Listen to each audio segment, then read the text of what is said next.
আসসালামু আলাইকুম। অনেক দিন পর ভিডিও দিতেছি। কারণ আমি কই ছিলাম আর আমার ভিডিও কোথায় ছিল আমি নিজেও জানি না। তো অনেক দিন পর ভিডিও করা শুরু করলাম আবারও। কারণ এতদিন অনেক ঝামেলার মধ্যেই ছিলাম, তার জন্য কোনো ভিডিও করতে পাইনি। বর্তমান অনেক ফাঁকা আছি, তার জন্য ভিডিও করতেছি। ফাঁকা বলতে মোটামুটি ফাঁকা আর কি, কোনো ঝুট ঝামেলা নেই। আর এখন থেকে কন্টিনিউ ভিডিও দেওয়া শুরু করব আপনাদের। তো আমি গিয়েছিলাম মধ্যপ্রদেশ থেকে এখন নিউ কুচবিহার ঢুকতেছি।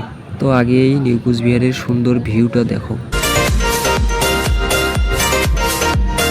বৃষ্টি হওয়ার আগে আর বৃষ্টি হওয়ার পরে যে ভিউটা দেখতে হয় একদম অসাধারণ।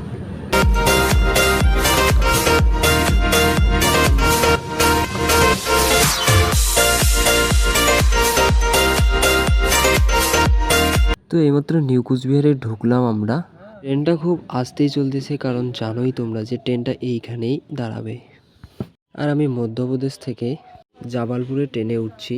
আর জাবালপুর থেকে নিউ কুচবিহার আসতে প্রায় 31 ঘন্টা সময় লেগে গেছে। আর আমি যেখানে ছিলাম মধ্যপ্রদেশ, সেখানে বর্তমান কোনো বৃষ্টি নেই। আমাদের ওয়েস্ট বেঙ্গলে এখন প্রচুর পরিমাণে বৃষ্টি চলতেছে। তো ট্রেন থেকে নেমেই পড়লাম আমি। এখন বাইরে বেরিয়ে বাস স্ট্যান্ডের দিকে রওনা হতে লাগবে আমার। তো স্টেশন থেকে বেরিয়ে এখন অটো করে বাস স্ট্যান্ড যাইতে লাগবে আমার। তো দেখা হচ্ছে তোমাদের সাথে পরে কোনো এক